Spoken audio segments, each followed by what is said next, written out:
Amorim sacked. What happened there? I'm still here. I am online, but my screen just flew away. Unbelievable. Just like Amorim did. Let's pretend that didn't happen.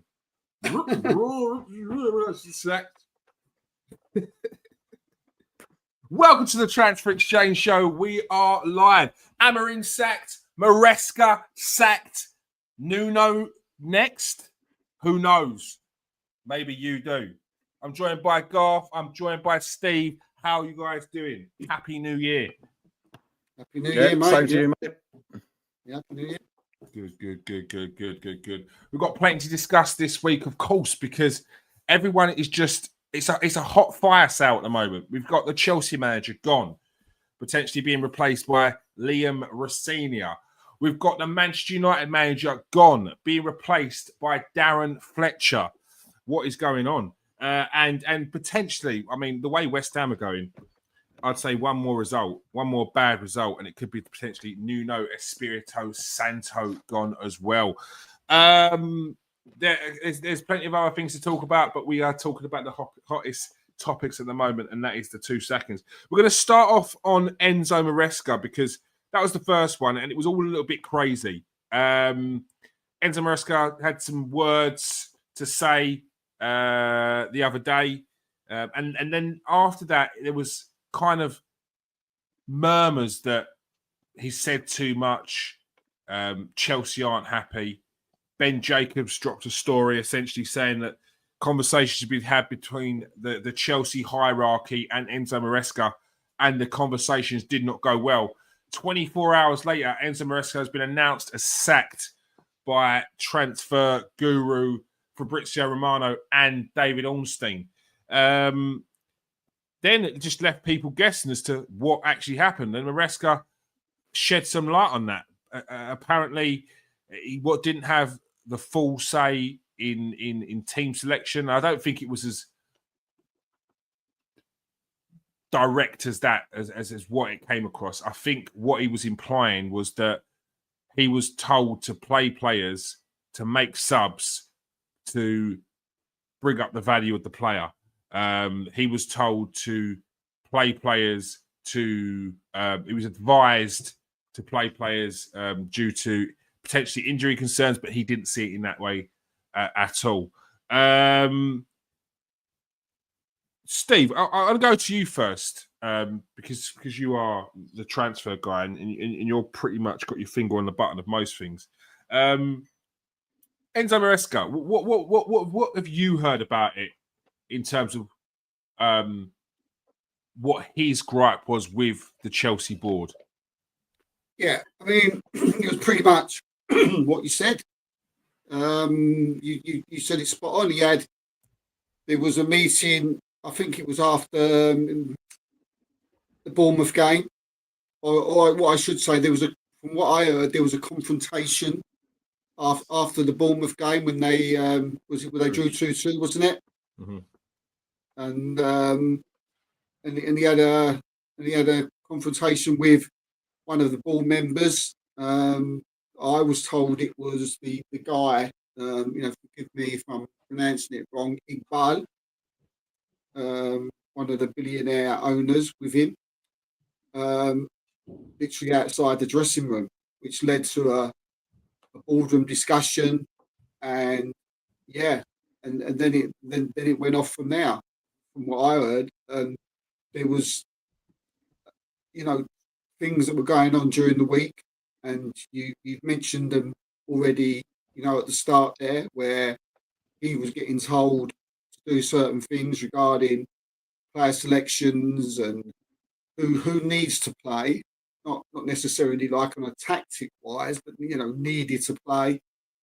And I think we've all worked out over the time of since Maresca's been in the Premier League that he's one of these players who, one of these managers who doesn't take too much nonsense. And we all know Chelsea like a yes man, and we know what happens to yes men at Chelsea. They get the sack, and literally, fair play to Maresca, I say, because standing up and not taking them. Because we'll go on to Amorim, later, but fair play to him. I think any manager who's worth their worth, ain't going to take it from board members telling them what to do. A lot of people. Sorry, go on. No, I was going to say a lot of. Go on. I was going to say a lot of people are saying we'll turn man, especially some of the talk shows that we listen to and the media outlets will turn around and say, well, Maresca's. I've seen people say, well, Maresca knew what it was all about. Knew what he was all about before he got the job. He must have been told. Well, none of us know that for sure, but I'm sure if he would have been told that he was, to be told by certain members of the board, he wouldn't have took the job, because Maresca doesn't come across to me like that. He's someone who seems to be, pretty, confident in his own way and would want to be a manager rather than a head coach. So, yeah, that's how I take it. But, yeah, look, we'll get into Amorim as well. It's a very similar situation. But that's Chelsea's model. And if you don't, abide to that model, then you're sacked. Whether he was actually sacked or not, or it was a mutual agreement, these things have, are said differently. We don't really know. It's sometimes they get the managers to say that they've been sacked, so they get their compensation and things like this, and so on and so forth. So we don't really know for sure. That sometimes that's contrived. But yeah, look, that's the way I see it at the minute. And now Chelsea are looking at bringing in Liam Rosinha, who we can talk about that a bit later. You mentioned that Chelsea are want yes men, but this has only been since Todd Bowley has been in charge, because Chelsea are notoriously renowned for having strong leaders in charge. But that seems to have changed. His model seems to have changed. Yeah, it's since Bowley's come in, isn't it?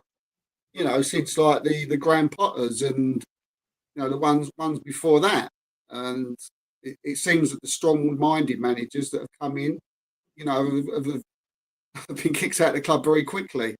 It seems to be, Blueco, Clear Lake.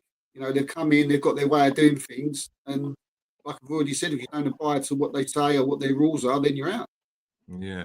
Garth, we saw Enzo Maresca leave. Do you think he knew what was coming when he said it? What he said? Yeah, I think he was on his way out. Everything Steve said is what I've heard as well. A couple of extra things on top of it. Obviously, there's the links that he was flirting with Man City to take over from Pep.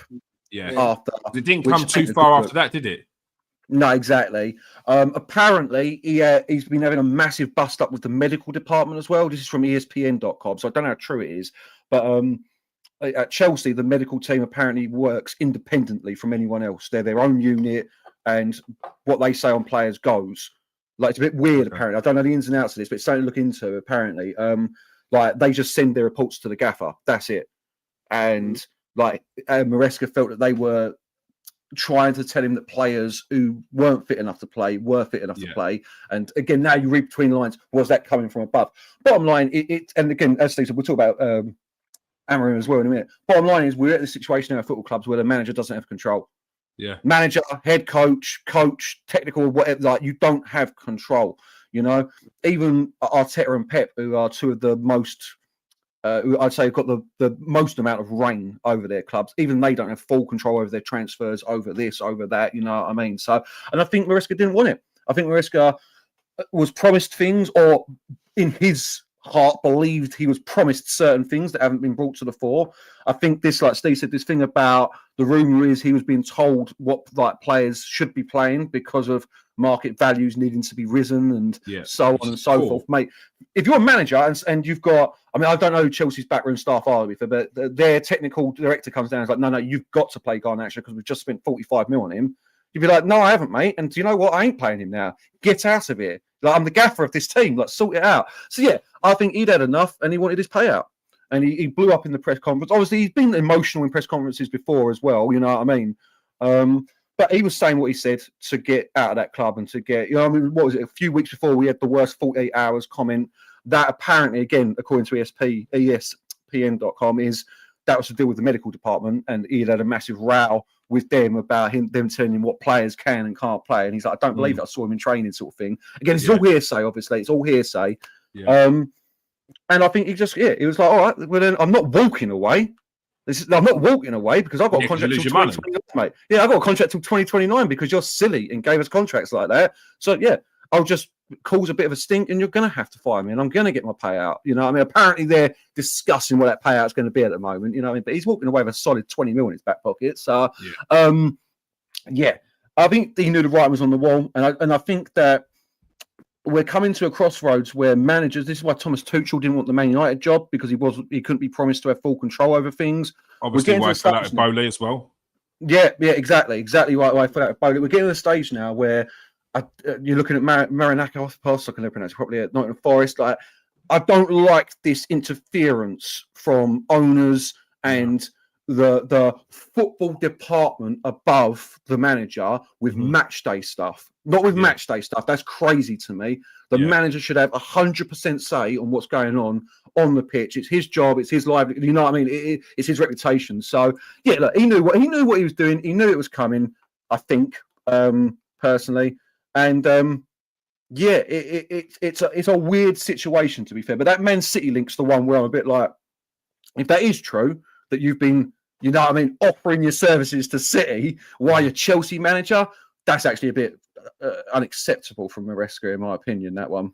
Yeah, I didn't hear too much about that he was actually in contact with them. You usually do that by your agent anyway. But I did hear that Man City he was one of the managers on the shortlist for when Pep potentially leaves at the end of the season. Man City are denying it, but Chelsea are. This is again straight from the ESPN article. Man City deny it, but Chelsea are adamant that not only did Maresca have conversations with Man City, but also Juventus. So I don't know where that one's come from. Oh. I don't know where that. Clearly, Maresca might have come from his agent. You never know. It might have been like I think you said, Garth. This might have been contrived by Maresca. He might have had enough. He might have wanted out. Yeah. And this is the thing, isn't it? Yeah.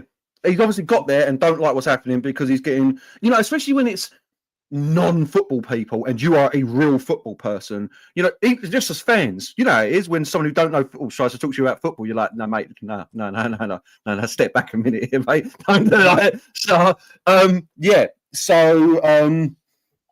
it fell apart clearly. It's been rough between them all, basically, ever since the start of the season, I feel like. I don't know what you boys like. It feels that way, that he's been on the outs. We're getting to the crossroads where we've got to make decisions now, but the boards have got to make decisions whether they're just it's going to be like American football where you hire a general manager to look after the team and everyone else does everything else. You know what I mean? All the backroom staff do all that. The general manager does everything and the coach just looks after the team. The general manager makes all your signings. The general manager looks after everything else. He's running the club and you're an employee who just manages the football team on the pitch. Or we've got to go back to the old days when managers had far more control to wield over their football club. I think it's going to be the former because obviously the money that's on the line. But I don't like it. I think managers should be given managers should be allowed to make far more decisions about their club than we're seeing at the moment, specifically in signings. Managers should be having far more control over their signings instead of specifically Chelsea here. No, we're buying Garnacho because we can see him making us a profit in the future. No, we're getting Bradley Gittins because we can see a profit in the future. You know what I mean? Like, you can't be doing that, I don't think. Like, that seems weird to me personally. Yeah. Makes you wonder, though, doesn't it, lads? Do you know what I mean? We're football people. We like to think we're football people. We like to think we know a little bit about the game. But look, their model doesn't work, does it? It doesn't work. When did I these owners, and we'll get onto Manchester United because it's sort of the two go into one. So I don't want to say too much about it, because but the models of these clubs, I think we'll speak about it a bit later on because it. Well, you can see that's the Chelsea model because it's very different to the Man United model. Although the sackings are similar, that's the what I'm issues talking were different. about. That's what I mean. That's what I mean. The actual like Chelsea, this business that Chelsea are trying to run of we're just here to make money first. Like it's weird to everyone. Yeah, like, apart from Chelsea fans. No one. To be fair, there's a big contingent of Chelsea fans that don't get it. And even if they're, and I think there was a lot of I can't think of the word, but they weren't believing what they were saying. They knew there was something not right, but it's just a front because now you're hearing a lot more saying what's now that Maresca's gone, now it's all coming out. Now they're all like, what are we doing here? We sold, and you're seeing the videos from Chelsea fans now, all ages. We sold Madueke and bought in Gittins. We sold Garnacho and bought it, like we sold so and brought in Garnacho. That they're not happy. That all the things that people were saying over the summer when they were laughing at Arsenal for buying Madueke. Oh, you bought our flop once again. Yeah, they're now looking back and going, Madueke's better than Gittins. By a long way as well. A long way. They're calling them Black Mudrick. but with less talent. That's harsh. Yeah, less talent. Hopefully less drugs in his system as well. But yeah, like harsh. That's a harsh one. But it's true. Like when you I think you was one of the first ones to say it was like because you was a fan of Madueke when Arsenal signed him. You said they replaced him with Gittins. What are they hoping to get to gain here? Like, what are they hoping to get a better player in? Or are they just looking to flip it? Like what's their goal? What is their model? And no one really knows. 5 years younger kids. It's about money.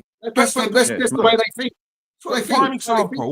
Prime example, they've paid 60 million for João Pedro. How much do you think you're going to get for João Pedro?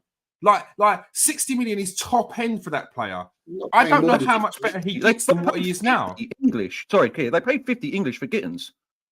Like, that's mental. 50 English for Gittins. What's that like? 65 million euros. Go by that or something. I didn't think Madueke was Madueke mid-20s. I thought it was more like 24 Madueke. Have I got that wrong? Is he like 27? No, 21. Yeah, 21. So it's only a couple of years, I think. But you can hear what they're thinking, Steve. You're absolutely right. A bit more youth on their side, plus the English tax. But are they working on margins that are so small that if they do flip Gittins for 55 mil, that 5 mil really makes a big difference on their books in the long run? You know what I mean? They are. No, I think they are. I think it's like a survival thing until they get the big kahuna. Do you know what I mean? But that for them now, that's Cole Palmer. So that means you have to sell Cole Palmer within the next couple of years before his valuation actually starts to go down because we're not seeing progression with Cole Palmer, in all honesty. Of course he's going to plateau now because unless Cole Palmer has a better season than he did 2 seasons ago, people are now starting to think, was that just a one-off? They're going to start questioning it. So the money that you could have got for Cole Palmer at that time, say, could have been 120 million. I'd say you're getting 100 now. Give it next season. If he has the same season as he does last season or what he's having now with a couple of injuries, it's 80. And then his contract's running down and then he wants to go. So Chelsea on a ticking time bomb with these sorts of things they want to do. Like what Chelsea's model is what they're trying to do, is the kind of thing I expect of a Brighton, is the kind of thing I expect Newcastle to be doing to build up to get to where a Chelsea, Man United, Man City and Liverpool are. Because they've got to show they've got the reserve. They've got to show they've got a data sheet to show they've made sales. They've got incoming money. But you don't expect that of Chelsea. Now, where Chelsea were last season to get into a Champions League spot, I'm sitting there thinking, cool, if Chelsea buy the right players, they could be a bit of trouble. They could be a problem here for other people. My expectation of what the old Chelsea would have done is gone out and got Victor Osimhen up front, and not João Pedro. They would have gone out and got Mark Gahey, brought him back, because that's what they do, like to bring their old players back. Bring back Mark Gahey. He's been at the club before. Yet you're coming back in. And maybe Mike Mignon as the goalkeeper because they were looking at him before the tournament. But no, they went out and bought players for near enough the same money as these players would have cost, yet they're nowhere near as good. No experience, nothing established. It makes no sense. So if Maresca didn't have a say in what the transfers were, if he's getting pressured to play people, if he's got a backroom staff which he has an inkling as a connection to the board, which is doing things for ulterior motives like valuation, whatever, then he needs to get out because you're being judged on your results, and if your results don't come from the things that you're doing in the background, then it's not you, and he needs to leave. That's why they're getting someone like Liam Rosenior, because he's the type about him as well before we move on. Don't buy a Chelsea blue coat anyway, so he's just going to come in and do what Chelsea owners want, which is to do exactly what they say and go by their model that they've done for the last since they came in. And for how long? No, they're not going to get another big manager. There's no big manager's going to go there. Who's going to in their right mind going to go to Chelsea? And you say about players. This is what I was talking about in the model earlier. I wasn't talking about money. I was talking about keeping managers there and looking for better players and getting more experience. But that's the type of when I was talking about the model. I mean, you say I'm close to what transfers. I mean, who really a big name has actually come? Can you think of has actually come close to signing for Chelsea over the last 3-4 years? Nothing. You hear murmurs. You hear murmurs. You hear murmurs. You hear murmur. That's it. And they end up going against Garnacho, Pedro, and they get this Gusto, Badiashile. They get this lot, don't they? What's his name? The Fulham bloke, the centre back. They get a Sanchez. It's champ players. Football manager players, isn't it? I think Chelsea fans would say to you that Enzo Fernandez, although he hasn't turned out all right, was a big name when they signed him. Obviously, off the back of the World Cup, he was a talent. They say Caicedo. But your point is entirely right, Steve. They're out there buying. They're out there looking. But what we're going to say with Kit, they're doing the Brighton thing. But Brighton bought buy players for 12 million. 23 at tops. Chelsea are out there dropping 65 million on projects. Hoping to be able to 50 to 60 mil, hoping to be able to make a profit off of that. That's crazy. Do you know who else has done it well? Sunderland have done it well, and they couldn't do like what Brighton did, get them for like 6 mil to 12 mil, send them out on loan for a season, get them back, and then they're players. Sunderland are about to pay that a little bit extra, the 23 mils, but they've gone out and got from clubs like Lille, from Rennes. Like these are well-established clubs that bring through quality youngsters. Their youth programs are well-renowned. Like these players have had probably got about 40 to 50 games in Liga, under their belts, and like under 10, 15 under 21 caps. They're known in France. They're known on the continent. And then like Sunderland have taken a risk. Chelsea aren't even doing that. They're going and buying like the bigger name up from more established clubs. And it's like there's already been a little bit of hype around them because they scored a couple of goals on Sky Sports. And then Chelsea buy them at the top end price. And it's like it doesn't feel like there's any real direction of where they want to go with these signings either, because they go out and buy five wingers when they need a centre back. Like it's like, how can you manage that? How can you manage that? It's all over the place. And on Liam Rosenior, I worry for him. Me and Garth were speaking about the other day. He's not got a long history in English football. I think he was at Hull. Hull, yeah. I think it says it here. Hull and Derby was, and I think Derby was like is it interim or caretaker or something like that. And then he's gone out to Strasbourg and done well last season. But then again, like, yes, Chelsea are getting in a manager now who's could potentially be a yes man, who's can't believe in his wildest dreams that he's already at Chelsea. But let's say Liam Rosenior has a good season, keeps Chelsea in that top 4 spot, and then starts season next well. He's going to want to start having his way. especially if people start leaning on him and saying you've got to do this, do that, and then those things don't work out. It's not going to be long until he's turning around and going, do you know what? No, I'm not having none of this either. Because then he's at the start of his career, but now he's got Chelsea on his CV. So if he does a half-decent job and leaves there, he can go many, many places. But, like, he doesn't want to tarnish his name when it's not him making decisions. So I don't know what Chelsea are going to do here. And I think the fans are going to start turning on the board soon. The other day, wasn't he? It's like if they own him. You know, it's Liam Senior. You know, when he was asking about doing his job, he said, "Look, he's not." His exact words. I watched the press conference when he was like up when Strasbourg were playing a game, and someone asked him a question. He said, "Look," he said, "I've got no say in the matter." He said, "I'll go where I'm told to go." That's his exact word. But that's because Chelsea own him. They own the manager. They own the Strasbourg. They own the club. They own everything. Yeah. So the guy's like, if they want me, Chelsea want me to go. It was like, I've got to go, haven't I? Yeah, as if he's told to go. I don't like that. Yeah, see, I don't like that either. Yeah, that's when you're getting into the. I mean, there's a different conversation, the Blue Co situation, because we could talk about. That's a full point on that. It's a discussion, but just on your point, Steve, I think that's why they've gone for Liam Rosenior, because the money will go back into the Blue Co books, which can then be funneled in the compensation of 1.5 mil. Oh, we're going to use that for transfers for Blue Co again. They've probably got on a contract which his money won't go up. He'll just get paid the same amount of money as if he was getting paid at Strasbourg. Yeah. His contract will be with no compensation either, probably, or minimal compensation. Yeah. But Chelsea have got a model, haven't they? Their models buy in the best club, the best issue player that nobody wants. That's Chelsea's model, isn't it? No, the Delaps, the Garnachos, the Gittins, the Neto. We all know what Delap was. Delap was brought in because it's 30 million and they think they can flip that to 50 to a Tottenham in a couple of seasons.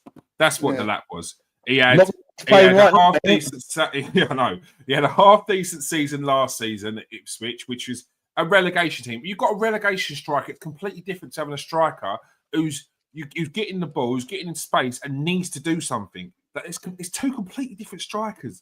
Like that's what I mean. It doesn't feel like they've got a serious direction for where they want to go on which kind of player they want to sign.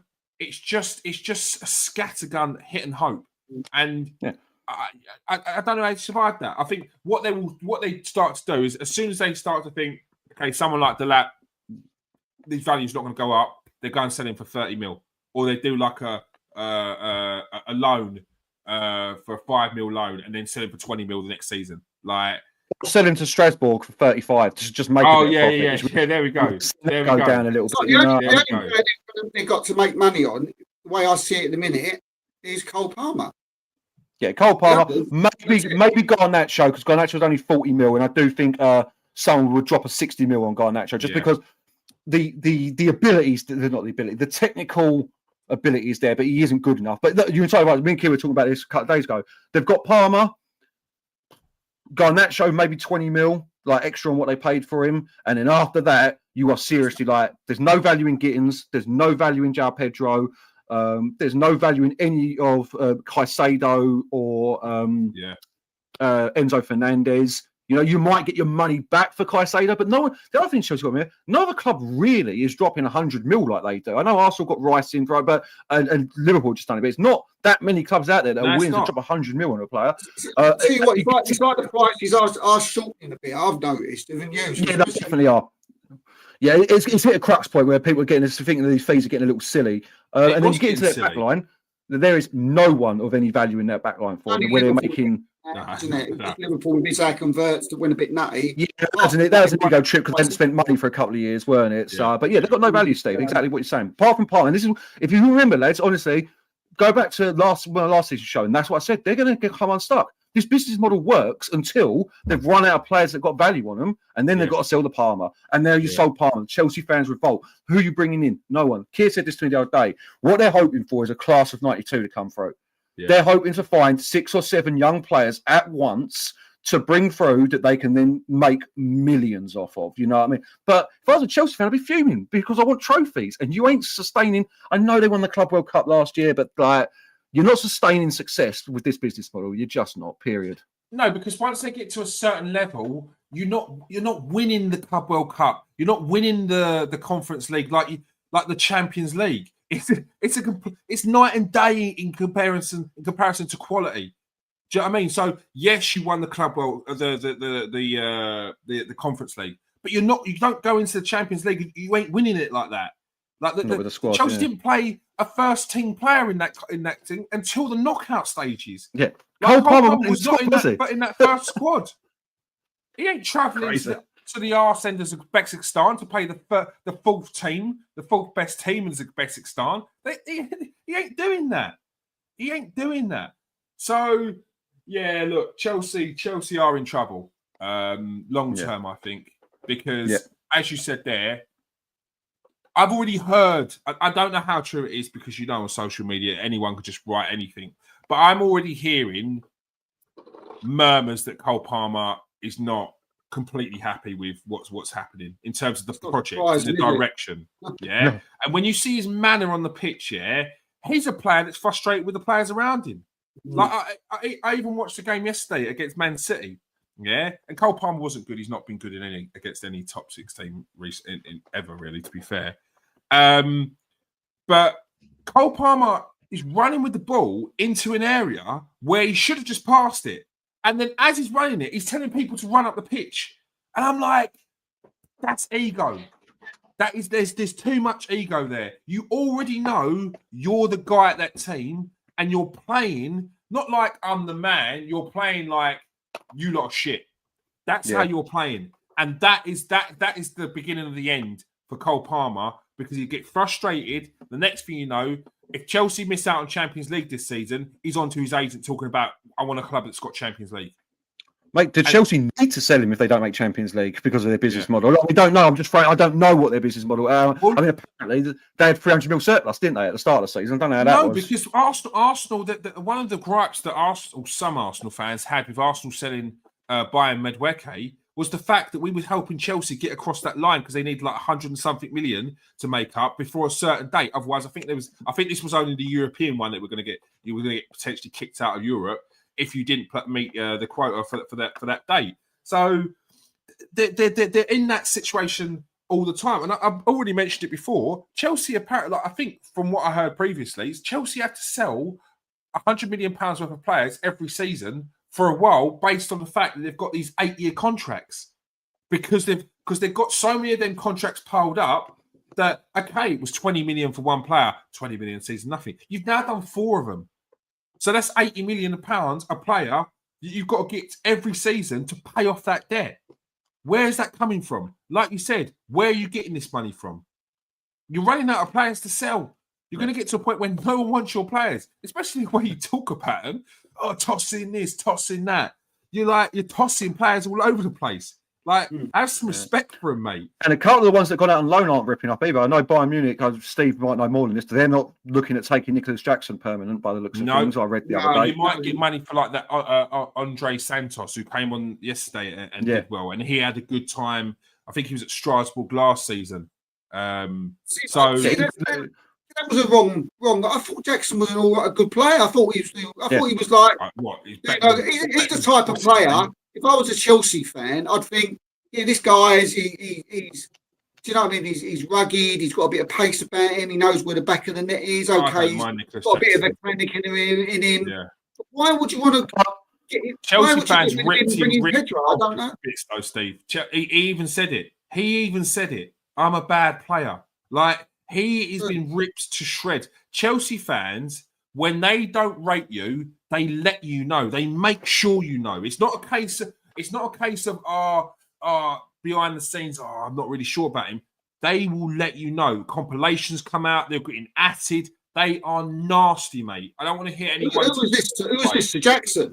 Jackson. Yeah. They flamed Jackson. Mount. They did it with Havertz, and they don't just do it like on the. They make sure you know. They get in your ads. They DM you. They get onto your family members. They are well renowned for being nasty once they know you are either leaving or they don't rate you. Like, it's really bad. Jackson, there's quotes from Jackson's essentially showing that his confidence is shot because he doesn't rate himself anymore. and that has come from the Chelsea fan base. Because The other thing with true. Because a lot of people outside of that look at Jackson and go, oh, the progression year by year has been all right, you know. He could be all right. It could be all right. But no, Liam Delap, silly. And now he's got close to a 1 in 2 for Chelsea. I think it's 30 goals in like 75 games or something. But it's close. It ain't quite. But I'll tell you what's happened. Chelsea, what they're thinking, they signed him for 32 mil. They are hoping he went on loan to Bayern Munich, done well, and then someone was sniffing around at the 45, 50 mil for him. And this is their problem. They wanted 80, didn't they? Shut up. That's the problem. They wanted 80. Yeah. No, I like Nicholas Jackson. I like him. I think he's a good player. They got greedy. Silly. But yeah, look, I think if they fall out of Champions League one season, I think you see them implode. I really do. I think Chelsea are in real trouble. Real trouble if they drop out of the Champions League in the next couple of years. I agree. Any final words on this, Steve? No, mate, I think everything's been said. You know, it's just Chelsea are just a rule to their own, aren't they? You know, we've sort of said everything there is to say about them, and yeah, I don't know if they do go downhill and they end up middle table and they end up not making any monies off their players, then I think they've had it coming to them, and I won't be crying any tears for them. Oh no, I don't be silly. Oh dear, what a shame. Never mind. I've had too much grief from Chelsea since what? But it's not even wrong. It's like Maresca. They think Maresca is a bad player. They thought Jorginho was a bad player. They thought Havertz was a bad player. Do you know what I mean? They think Nicholas Jackson's a bad player. Well, I tell you what, every one of those players would walk into your side now. And that's even Jorginho as well. Walking your side. You go for it 1-1, shows how far they've come, doesn't it? Yeah. Madueke for Gittins, downgrade. Havertz would walk in. Havertz for I don't know, but they would say Havertz for Cole Palmer, so they can have Cole Palmer. It's fine, so they can have that one. What's his name? Jackson for Delap. Like it's mental that they actually thought that they were upgrades, that they gaslit themselves into believing they've upgraded. Well, you're going to learn soon.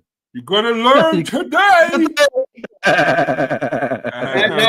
Now this is where Garth gets his let's what we all want. Great. If this is not a face, if this is not a I'm leaving with big compensation smile, I do not know what it is. He actually hop, skipped, and jumped his way. I skated down that pathway to his car, saying goodbye to Manchester United. Do you know what? In the end, I think he's come across really well. I don't think he's tarnished his career at all. I think people like his honesty. I know he had some mad hat moments and said things, and then the tactics board came out, and the fact that he don't like to watch penalties. Look, all those things, yeah.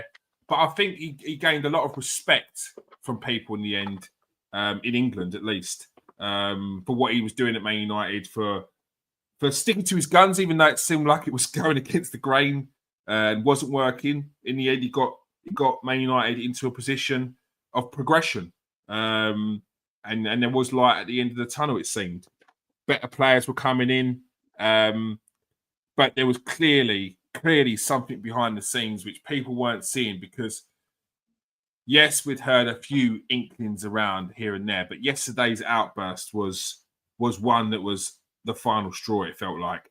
And it felt like he knew exactly what he was doing, he knew exactly what he was saying, and he knew exactly what was going to happen. What better person to talk about this than Garth? What are your thoughts on the Ruben Amorim situation? Mate, you summed it up quite nicely, bro, to be quite honest with you. I don't think I've got anything to add to the monologue. Yeah, listen, he wanted to go. He didn't. It's a similar situation with Maresca. He didn't have the control that he wanted. He was being told to change his system. I feel well sorry for him.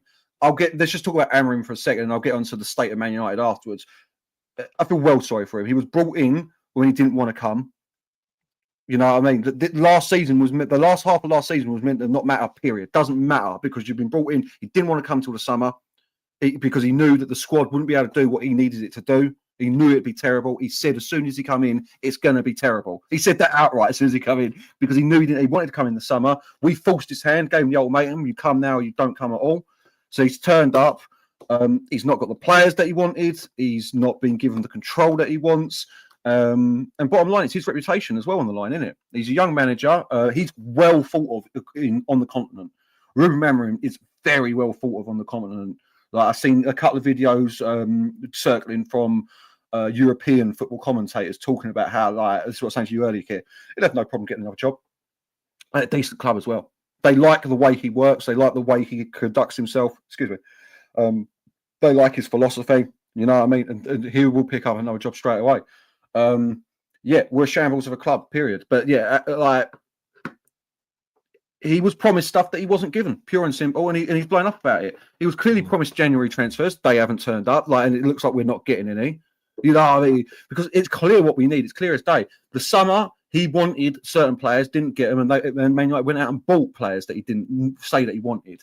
Now, whether you think, you needed a Sesko, whether you're someone who thinks we needed an Mbeumo and Cunha, whatever, but bottom line is the gaffer needs to have some input in. Like, if he doesn't want these players, why are clubs buying them? It's weird. Same with Chelsea, same with, like, why are you buying players that the gaffer doesn't want? It doesn't end well. Because the gaffer is like, unless this player comes in and rips up, the gaffer's always going to be side-eyeing you. Always going to be side-eyeing the director of transfers or the director of football. I told you I didn't want him. You know what I mean?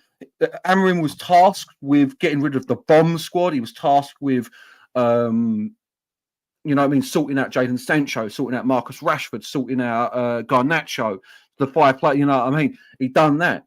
And now, just as Man United are semi-turning a corner, slightly, we're up. Everyone presumes we're going to have 5 Champions League spots this year. You know what I mean? As long as all the English teams go into the quarters, I think it is. Not all of them, 3 of them going to the quarters, whatever it is. We should have 5 spots. We're sniffing around Champions League, and as I keep saying, and Steve keeps saying as well in the groups that we're in, like, if you told me that at the start of this season, will you take a Champions League challenge, but definite Europa League football? Yes. And I don't believe there's a Man United fan alive that would have said anything different. And if they were lying to themselves. But now all of a sudden, Man United fans have got a bit, hold up, we're in 5th. Oh, we should be like challenging. We should be up there. And it's crazy to me. It's absolutely mental to me. I don't understand it, how just because we're doing better than we thought we might, all of a sudden we should be back where we were. Man United fans in general, this is a plea to all of you. You've got to get your mindset right. We are not that Manchester United at the moment. We are an 8th to 5th placed team. The squad is not good enough to be any better. We're going to have seasons over the next couple of years of beating teams that maybe we shouldn't, but dropping points against teams that we definitely shouldn't drop points to. A couple of injuries decimates us. And you've got to feel bad for him here as well. Like, people have been very upset with the last couple of results. We're missing 7 key players. Yeah. Through AFCON and injuries. Now, this, like, I understand people like, but injuries, like, as soon as you mention injuries, I do it as well. It is an excuse to Man United at the moment because we don't have that squad depth. Like, we drop a couple of players, and you're bringing in Jack Fletcher, you're bringing in Mantanto, you're bringing back one of the bomb squad in Maresca just to fill up the bench. Like, so yeah, I feel really bad for him. I had turned a corner with him over the last couple of month or so. It was actually like, do you know what? I can see what we're doing. I can see the progress, and we've got to stick with a gaffer and see it through. It's going to be pain, but we've got to do it. As for Man United, the club, we're run by fools. Pure and simple, we're run by fools. From the Glazers down to Ineos. Just look at the decisions they're making over the last couple. Ten Hag dropped 200 mil worth of transfers on him in the summer and sack him a month later. Should have sacked him at the end of the season if you're going to sack him. Amorim, as the work finishes 15th, dropped 220 mil of players on him to build a system that no other manager in the world plays, remember, as well. Because people forget it's not a 5-3-2 or a 3-5-2. He plays a very specific 3-4-2-1. That's his formation. It's like, and we've now got players like, round peg, square holes again when the next gaffer comes in. So, yeah, he's done that. You should have sacked Amorim in the summer. If there's ever an inkling you were going to sack him, should have sacked him in the summer. And what's happening is, and who was it? Rory Talks Football suggested this, and do you know what? I hadn't thought about it. It's true. There's a nasty pattern starting to surface at Man United, which is if you speak out against the board or those above you, you're sacked. Rangnick, open heart surgery. Yeah. And he was later, right. And he was right. A day later, he's been pushed upstairs, and Ten Hag doesn't need him anymore. He was meant to stay on as director of football, if you remember. Yeah, he was. That was part of the he was meant to be interim manager and then an advisor or technical. Ten Hag, we can't play the way that Ajax play. It's different here. I need more. Boom, sacked. Amorim last night says what he says, sacked. You know, like it's getting a bit like you go against us, you're gone, and I don't like it. Mate, the people running Man United need to sort it out, and Man United fans need to get on this train as well. We have to get through the pain. Yeah, we have to do what you did. We have to do what Arsenal did. 8th, and 5th. I know 15th's an aberration. I get it, but we've got to get through it because otherwise you're never going to build anything. You're just going to be chopping and changing managers for the rest of the time. I mean, I don't even know who we're getting now, to be quite honest. You've got Darren Fletcher to the end of the season. You know what I mean? In the next month and a half, we've got Man City, Arsenal, and Chelsea, I think it is. Is he going to be able to do anything against these teams? I don't know. Like, it's crazy. We've got to get through the pain. We've got to subscribe to a philosophy of a manager and stick with it for 3 years. Ratcliffe said that's what he was going to do with Amorim.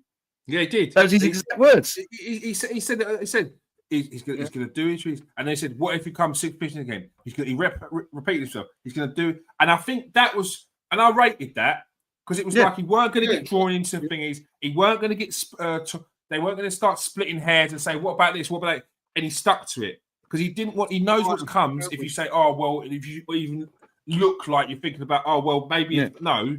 He said he gets the job for 3 years and then we assess it at the end. And that, and you know what I mean? He's got the backing there, but there's obviously a lot that's behind the scenes that we don't know. It seems like Jason Wilcox is the man that's involved around the circle a lot around him. He's figured out apparently there was a blow up between the two last week. Again, this is all hearsay, and this isn't even from a credible source. But apparently, they actually had a Barney about philosophy of football and what formation Amorim should be playing, which sort of tracks a little bit because Amorim did change his formation the next game after that. Like he did, we played the four at the back, didn't we? Sort of, and then he reverted back. He didn't like it. We did better, but again, it wasn't like because we haven't got the players. It was more fitting people in. We did win the game. Was that who did we beat? I can't remember who we beat now. Like my brain's gone. Say again. Newcastle. The 1-0 was it Newcastle the 1-0? Yeah, because then we had the 4-4 with Bournemouth as well. Is that when he come out with the line? I didn't change this because the media. So maybe that was playing on the back of his mind, and he really didn't mean he didn't change it to the media. He potentially changed it to someone else. Yeah. And he's had a massive and Wilcox, and basically it's come down to Wilcox has again hearsay. Wilcox has gone to Parada and been like, you got to pick, you got to choose. We can't have these two. And Parada and they've just like doing. What is he? Just like Dan Ashworth. What is he? What does he bring to Man United? Apparently, he's the director of technical director. That's it. So whatever that entails, this is the thing with these vague titles, technical director. Like, what are you doing? Exactly right. Apparently, he's in charge of transfers. Like, he's the one that takes it to Barada. He's the one that you go, you know what I mean? Barada's the top man. You go to Wilcox first to give you information, the scout, and then Wilcox will sift through it. Yeah, and take it to thingy. And like, but listen, it's mental. As I said, it was the same with Chelsea. These clubs need to give the managers more control. And basically, bottom line is Amorim's done exactly what Maresca's done. Realised that he ain't getting what he wants, and it's going to cost him in the long run because Man United aren't going to do what he needs to. So let's get out of it. Give me my payday. Give me my payday. I'm out of here. Like, if you ain't going to let me go, that's what he said, wasn't it? I'm here for 3 years, then I leave. Yeah. Because it wasn't like we'll see how it goes. We're assessed then. It was I'm gone, and then we move on. It was like, it was very cut and shut. It's an absolute shambles. I'm just so bored of it. This manager merry-go-round. Whoever we bring in next, like as I said, it's a plea to Man United fans. Please, like the football's going to be terrible for a while. Just let us get through. Look at Arsenal and gain solace and faith from that. Look But people what don't they're want doing. that, Garth. People will say, look, people will say, oh, look what they're doing at Arsenal. Look what the model. Look where they are now. Yeah, they don't want it. They don't want to wait. They don't want the long term. They want the quick fix. They Yeah, it's would crazy. rather have a quick fix and know full well that in 2 years they have to change it.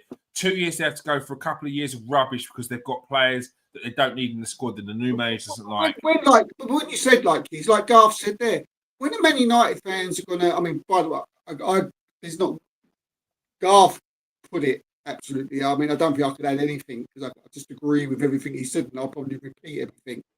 But we're saying that Man United fans, want it. They want the Arteta fix. When is it going to sink in to a lot of them? Because I've seen them talking today and they all seem to be, looking at saying that, Amorim did this, Amorim did that. I'm glad he's gone. I'm seeing a lot of it, from people who I would normally listen to, and I don't get it. And you're right. They don't want the Arteta thing. They don't want the Klopp thing. They don't seem to want even Klopp. He took time. Do you know what I mean?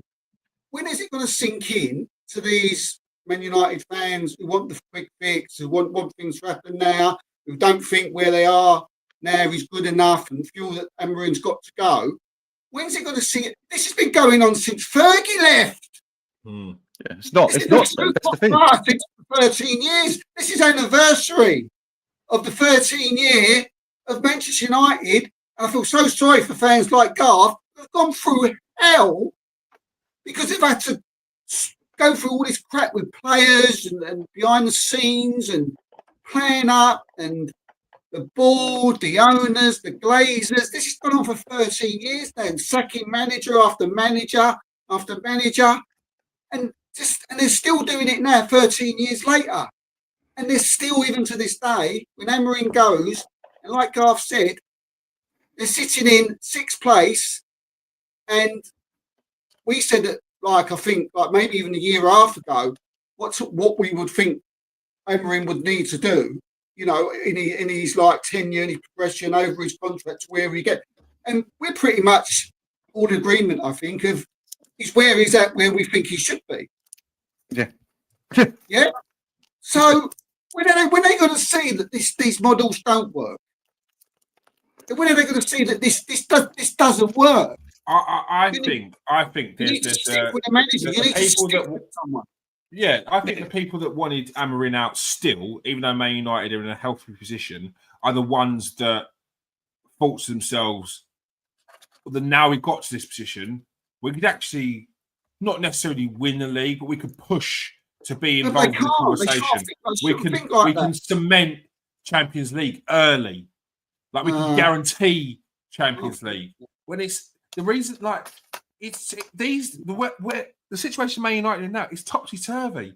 It's if you've got your best 11, then you can take on a lot of the teams in the Premier League and get wins. But if you haven't, even if you're missing one player, it makes the game a struggle. That's where you are.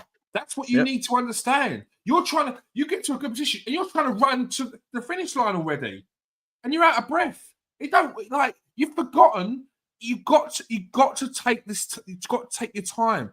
It's about laddering up. You got here this season, boom, you start here. You got here this season, you did it. Now you're in the conversation. Now you can talk about, because you've been in the Champions League for 2 seasons. You can talk about being really pushing for the league.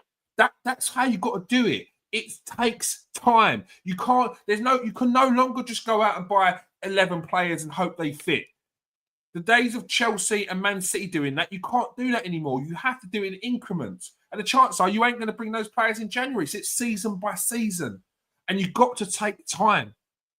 This whole notion that things can be rushed. We can win this. We can do that.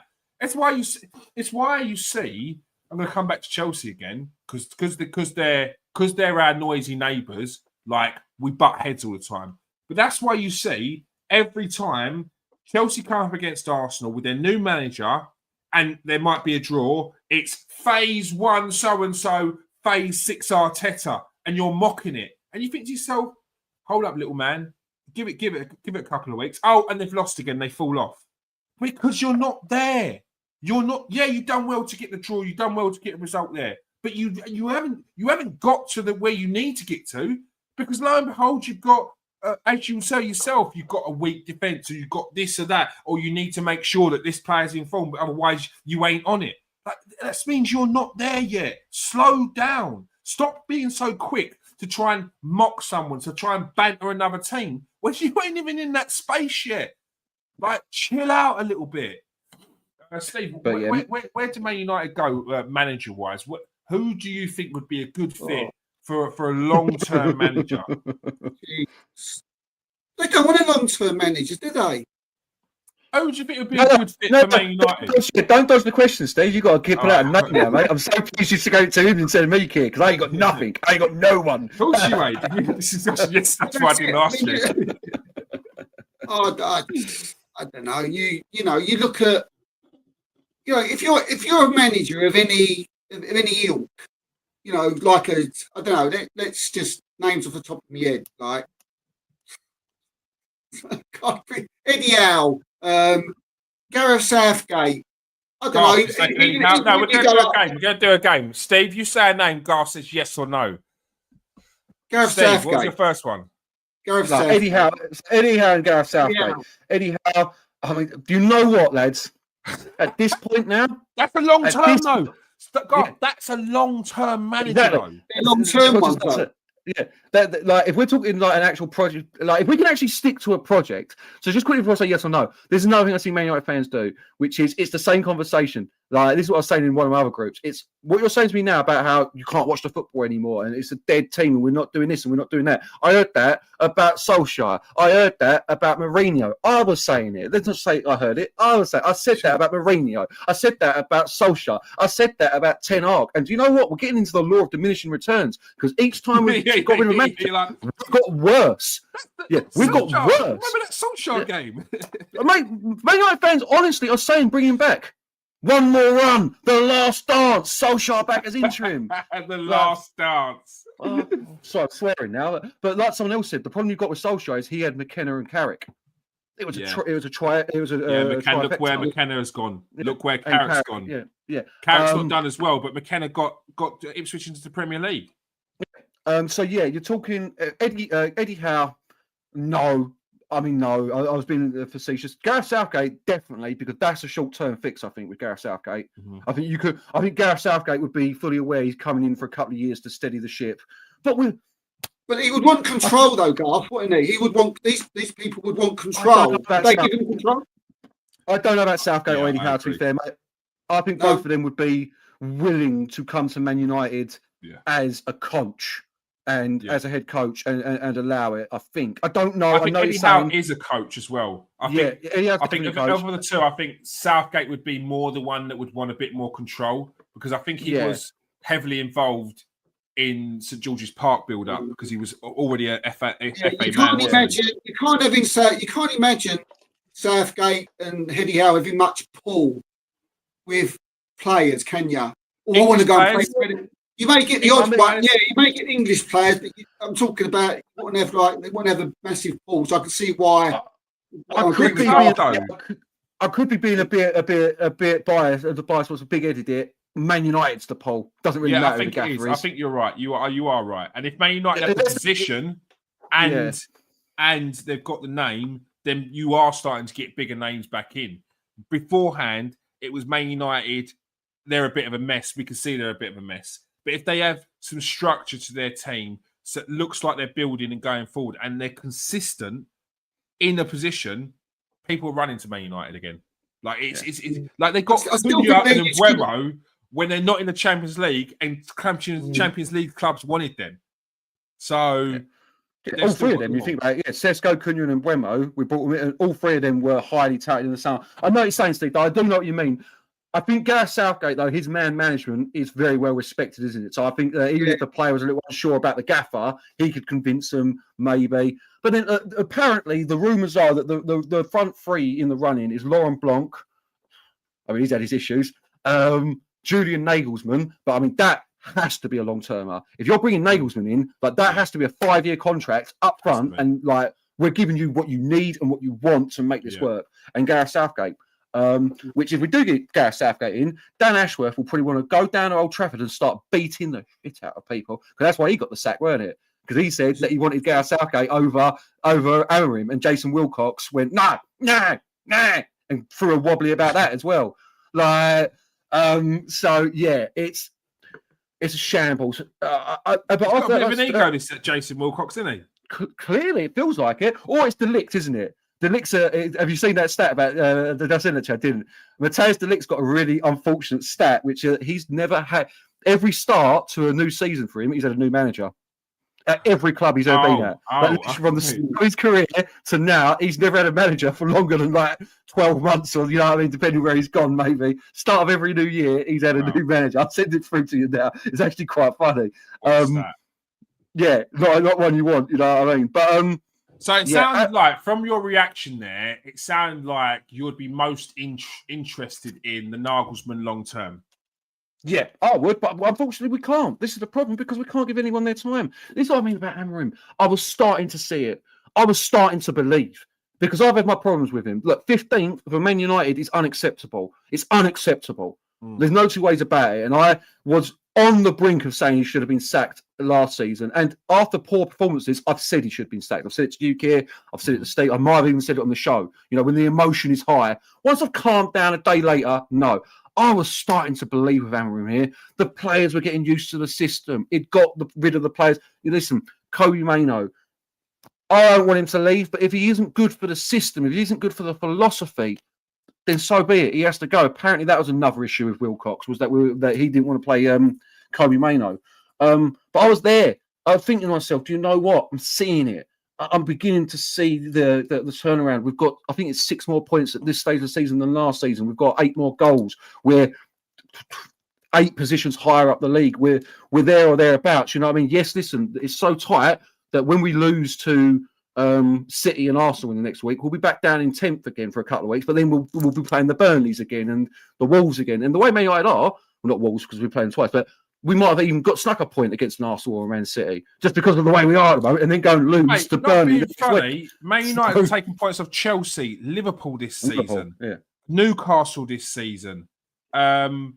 It's always a close game. It's always a close game. With Man United always turn up and play Crystal Palace. They've pulled out results that stunned people this season. Things were progressing. You cannot deny that. So I don't understand the people that are standing there and clapping that Man United have done the right thing to get rid of Ruben Amorim. Because who are you thinking? Because I think they're thinking Zidane. I think they're thinking Xavi's or silly names. Do you actually know that person's going to come in and do the job, or is it just a name? It's just a name. It's Zidane. It's Xavi. You know what I mean? When did Zidane last manage?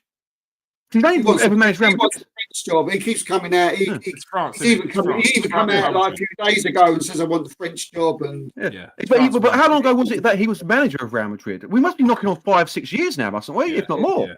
Yeah. So he hasn't even been in football like that for nigh on half of a decade or more. And I think he came from the youth team anyway before that as well. I don't think he was fresh into the Real Madrid squad from sitting in the garden. I think he was... From the Man United... Sorry, for the Man United fans I'm talking to, we've got a bit of the West Ham syndrome. We've got ideas about our station. We're Man United. We need to play better than this. This isn't the Man United way. This isn't... And I hate that. I hate this. This isn't the way. Whatever club you are, this isn't the Spurs way of playing football. I don't care. I don't care. Like, we need... As I keep going back to it, we need to give someone some time. We need to get through the pain.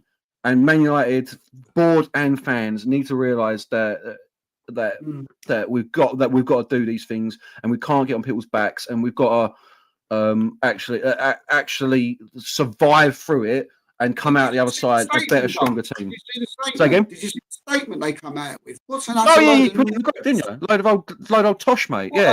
And not being funny, you need to earn that. Sorry, you need to earn the right to play that way. You don't just go.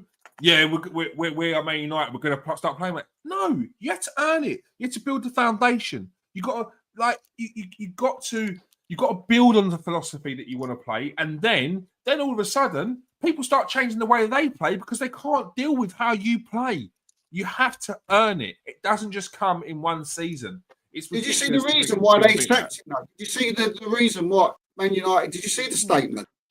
They said that was to guarantee that we get go forward and make sure we continue where we are and get better and take place. This is the right time to move on because now we're sitting in 6th, more or less. That now we can move on and go further up the table. Yeah. What? So they're essentially making out they didn't have trust in him in any way, and they've got rid of him at the right time because we want to make sure we're keep. It's all just blowing smoke up each other's arse. It's backslapping at its finest. You'd hope that they didn't think that, would you? You'd hope that statement they didn't actually mean that, and they don't think that way. Because then we're going back to like they're thinking like how these fans are thinking. We were talking about earlier on. With the way that they got they're thinking above their stations. If it's like, well, we're in 6th, man, now we can push on. Go on. Look, Man United fans, Man United fans have been saying this. I mean, there's someone that we know outright said to me that Man United should be in 3rd and should have 12 more points than we've got right now. And if you're watching, mate, you know who you are. And I'll come back to it tomorrow. Outright, that's what was. Well, for me, mate, it's wall-to-wall progression.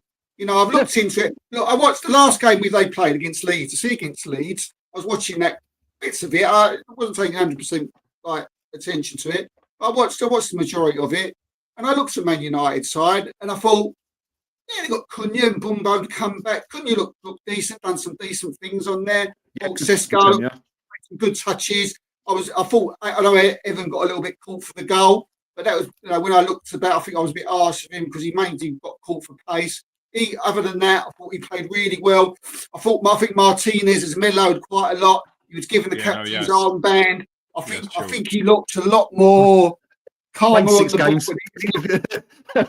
ball. Martinez only played 6 games. He's got a new party as well, hasn't he? Yeah, I thought Shaw looked decent. I thought he played well. So I'm thinking to myself, I know it was 1-1. I thought the Man United fans were going mad that I was seeing. I thought, look, this is Leeds. This is like a derby against Leeds, man. They hate each other. It's at home. 1-1 ain't a bad result. And never well. Look at the results that Leeds are getting at home. And this is the problem. I was saying to Garth earlier, Steve. They've lost less games than Liverpool. What people are doing, what people are doing is they're just looking at the name, seeing its promoted club and going, 3 points. We've got Leeds this weekend, 3 points. We've got Sunderland this weekend, 3 points. Is that home or away? Don't matter. No, it does matter. It massively matters because Leeds have got it's a horrible ground to go to for an away team. It's nasty. It's a nasty ground. They make it nasty. Mate. If Arsenal were going there, I'd be like, ask any player about going to Leeds. The fans will be on to you. That's why they always turn around and think that everyone hates them because they've been so rough against them when it comes to going to Leeds. Like it's so close as well. That Ellen Road Stadium, like the fans are almost on you on that pitch. Sunderland. They've made their stadium since moving from Roker Park years and years ago, Stadium of Light. It's a cauldron. The atmosphere lifts the players. Plus, they've got good players. Like you're not going to these grounds and steamrolling these teams because they've just come up from the Championship. They're behaving like teams that want to stay in the Premier League. They're not here for shits and giggles like the 3 teams that came up last season. They're serious. They want to stay up. Sunderland will stay up. Leeds, I had them to go down, but mate, they look like going to stay up because of their home form. So stop looking at these teams and just going, well, yeah, it's an easy win. That's not how it works nowadays. No, it's not. And go to throw in with Leeds as well. If you're a Man United fan and you think any game against Leeds is a guaranteer, go and learn your history. Go and learn your history about Man United Leeds. Go and learn it. Because as I said to you, Keir, I mean, 20 years ago, whatever it was, when Beckford scored against us and knocked us out of the FA Cup, they were League One. That was at Old Trafford. It's exactly the same what Steve's saying about Man United Arsenal. Man United are up for it when we play Arsenal. Leeds are up for it when we they play played that same Leeds team, and that was when Thierry Henry had to score that late winner. We played that same Leeds team. That was a tough team. That Leeds team was the Leeds team that ended up getting into the Premier League again. Yeah. Like they're a tough team. Yeah, they're a tough team, and it's nonsense. But yeah, it's this. idea that we're dropping points that we shouldn't drop. So that means, like, well, we should be much better than we are. And I can't get on board with this philosophy. I really can't. As Steve's saying, as you're saying, Keir, I saw the progression there over the last few weeks. I was happy with it. I was happy where we were in the league. And I was actually, the worst thing is, for the first time, this is why I'm so pissed off. I'm so angry about this, lads, honestly. I've been talking, keeping it little. I am fuming with Sacked. I'm actually fuming because it's madness. It's absolute madness. I was finally beginning to believe. Like, do you know what? He might be the man. He might have something. Mate, if we stick with him and give him what he needs and actually, like, nurture him. Remember, he's a very young manager as well. We nurture him and his talents and let him do what he needs to do. Couple of years, I think we could be challenging. And now we're back to fucking square one again. And I'm fuming. I'm fuming. And the people celebrating his sacking, be careful what you wish for. Because this is what I've realised now. Like I just said, the law of diminishing returns. I celebrated Ten Hag sacking, and we're now worse. I didn't celebrate Solskjaer sacking because he's my hero, obviously. But I wanted him gone. We were worse. I wanted Mourinho gone. We were worse afterwards. So, yeah. Like, I think that Ineos have really shit the bed here. Like, really, I don't get it. I don't understand it. You drop £210 million on players for him for a particular system, and then 3 months later you're sacking him. It shows poor leadership. It shows poor understanding of what football is. These are meant to be football people, like, and they're like headless chickens, not knowing what to do. You know what I mean? Stick to cutting the crust of sandwiches to save for later on for the next sandwich and to Jim. Stop worrying about the football, you know what I mean? Sack a few more goddamn dinner ladies, yeah. Like, I want everyone gone now. This is it. I want the Ineos gone. I want the Glazers gone. I want it done. This Manchester United will not be back to where they should be until we sort out the rotten core of our club, and that is the Glazers down. Until we sort out that situation, and we all had hoped that it was going to be Ineos, but they ain't got a goddamn clue what they're doing. They haven't got a clue, period. Yeah. Until this is sorted out, we are never coming back. Ever. We are going to be a mid-table team. We've got 30 years of pain coming if we do this. We've got the Liverpool years, you know what I mean, from when they won their last title in 89 to when they won their next title. We've got the Man United years of after Sir Matt Busby. That's where, like, whatever it was, we're done. We're done out here. If we get, we might get a magic manager that does a little bit for us here and there. You know what I mean? A UEFA Cup run, maybe a Champions League like Liverpool did here and there. Doubtful. Don't get your hopes up, people, because it's a very different competition now. Like, I don't understand it, and I'm so annoyed. But then, how long until that manager says something? Look, you get a Nagelsmann, and he has his own philosophy. He wants his own players in. How long is it until he says something that winds up Wilcox? And then he's like, "No, don't rate that. Get him out." Yeah. Do you know what we need? Sorry, what we need is Sean Dyche. So pin Wilcox up against the wall, nut him, leave him in a pool of his own teeth and blood, and walk away. Like, a year, 2 years, because they won't give Nagelman's what he wants. Sorry, I've gone off on a bit of a tangent there. I do apologise, but yeah, I'm fuming, to be honest. We are a shambles. Emotional football fans in this channel. We are a shambles of a football club. We're shambles. When, like, Ineos first come in, I've got to give Garth his flowers. They come in and they spoke well, and they basically lied, you know, about everything they said when they come in, because when they come in, and I think they fooled a lot of people, especially rivals, especially me, because they come across with, "We're going to do this, we're going to do that. This is our plan. This is what we're looking at." And you was like, this looks like, they could be good for United. Remember Garth saying and turning around and saying, he said, "No," he said, "I won't. Don't take this word for it." And me and Garth were the show, and I said to him, I said, "Well, look, he's sat there and he's told you all, surely." But Garth wouldn't have it, to be fair. And in the end, Garth's absolutely right, isn't he? They've turned into lies and cowards. Yeah, it's just jaded, Steve, that is, mate. You know what I mean? That's that. It wasn't even... That's just, I'm jaded with it all. I've got nothing left to give, like, you know what I mean? And I'm sure you boys were there. Where it's actually painful to watch a football club. You don't want to watch it. You don't even want to watch your team. You know what I mean? You can't be bothered with it. You know, and you. Yeah. When there was talk that we was going to buy in Kevin Hoffland and a couple of other players, I was just like, no, this direction we're going. Back to the Kim Colstrom days, kids. It was coming in with a broken back. It was getting tragic. Like, some of the players that we were meant to get excited about bringing in, Denis Suarez. In no disrespect, it's the kind of players that Aston Villa are bringing in. It's the kind of players that Aston Villa are bringing in. Donald Maylands and stuff like that. Like, not bad players, but is that going to win you the league? Is that going to push you into those? Nah, it's not. It's not. It's not really not. And this is what I'm getting from Man United fans now as well. It's like getting Emery, getting Iriola. I'm Emery's like, a coach. Emery's a coach. Man United needs a manager. They need someone who's going to change things and have some balls. The grass is always greener. In that interview, like where he said like he was going to keep Amorim for 3 years and he was going to keep to the thing, and he was going to keep. He even mentioned Arteta, didn't he? He said, "Look at Arteta. Look what he's done. Look at the Arsenal trust him in. We're going to keep him. We're going to keep him for 3 years." So what's changed? What's changed? They always mention Arteta. They always mention Arteta after like the first bit of trouble they're in. They've been there a year. They mention Arteta. Next thing you know, the guy gets a sack. Happens every time. There's no patience in football anymore.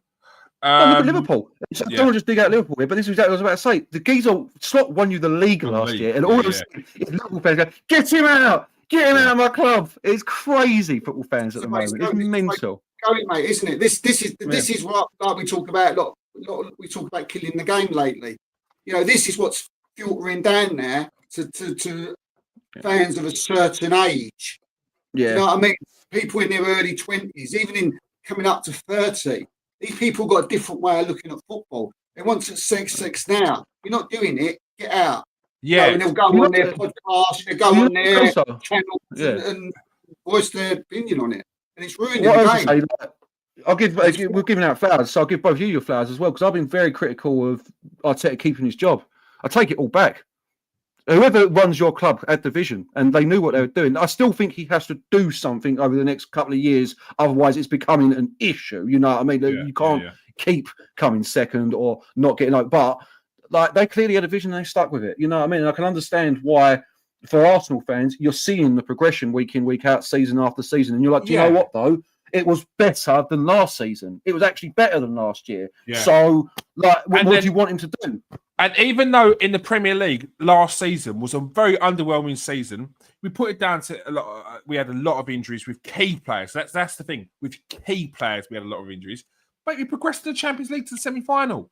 Yeah. And the season before, we got to the quarterfinal. So there's been progression every year in something. Even though it was a disappointing league last season, we progressed in the Champions League last season. And I think that's what people need to understand. Like, this is why we were a bit, especially me and Steve, we get a bit defensive when people are having that conversation about Mikel Arteta getting a sack. Because when you look at it, you're thinking, like, look where we were. Each season we've seen progression. Yeah. Like, yes, you can talk about we should have done better here, we should have done better there. The season we lost, the season before last, that was against the treble-winning Man City team. Like, the first season we didn't win the league, that was against the Man City team, which had won the league like 4 out of the 5 years prior to it. That was our first season even competing for a league when we was trying to get top 4. So it's like, you're talking about sacking our manager. Leave us alone. Just leave us alone. Stop talking about us. Stop watching us. Leave us alone. Like, go away. Yeah, it was like, stop talking about sacking our manager. And that's why I still get wound up, because like, rival fans will turn around to me and be like, Mikel Arteta don't win anything. He's got to go this season. And anyway, who are you? Like, you're sitting there with your team struggling, and now your team's just got rid of their managers, and you're talking about me sacking my manager when we're sitting at the top of the league, when we're in a title race for the third season out of 4.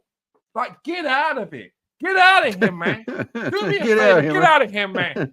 Like, I'd always go back, Keys. I'd always go back to the fact that I just think during the middle of our title challenges, we've come up against City, haven't we?